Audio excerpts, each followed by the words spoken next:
en direct de Flash Philo. Bonjour, aujourd'hui j'aimerais aborder la question de ces philosophes qui ont œuvré au cœur et au bord de cette Méditerranée.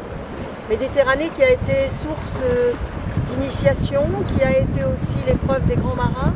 Il faut savoir que cette Méditerranée a été aussi un lieu qui était propice à la chaleur, au soleil et à une certaine clarté.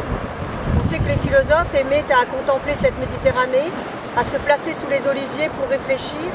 Et ces longs temps de lassitude et de détente sous les oliviers permettaient aussi, dans une sorte de nonchalance, de laisser parler la pensée. C'est ainsi qu'est née la philosophie dans ces lieux particuliers, presque mythiques et légendaires, des lieux où on a pensé non seulement à la luminosité, avec Héphaïstos, le dieu de la lumière et des phares, mais aussi avec ses déesses comme Athéna, ou encore Zeus le lumineux et Apollon qui avaient pour emblème des dauphins. On peut envisager que cette Méditerranée a été aussi le lieu, on va dire, d'une inspiration mythologique et philosophique. Alors si les hommes se sont demandé où ils étaient nés, quel était le monde auquel ils appartenaient, ils se sont aussi dit que le monde tel qu'il était conçu, avec cette mer qui pouvait favoriser les échanges, était aussi un lieu véhicule de la pensée.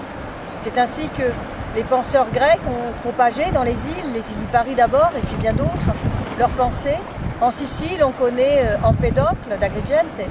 On sait que la Terre a inspiré aussi avec ses volcans et que le rapport aux éléments était très fort dans cette antiquité, puisque l'eau, la terre, le feu et l'air étaient des éléments qui alimentaient en tout cas des systèmes de pensée philosophique.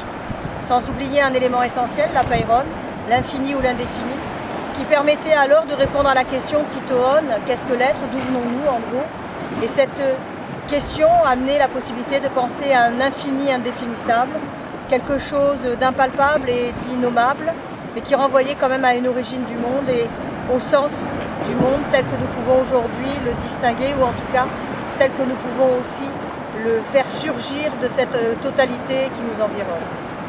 C'était Laurence Vanin en direct du port du Niel pour un Flash Philo ensoleillé.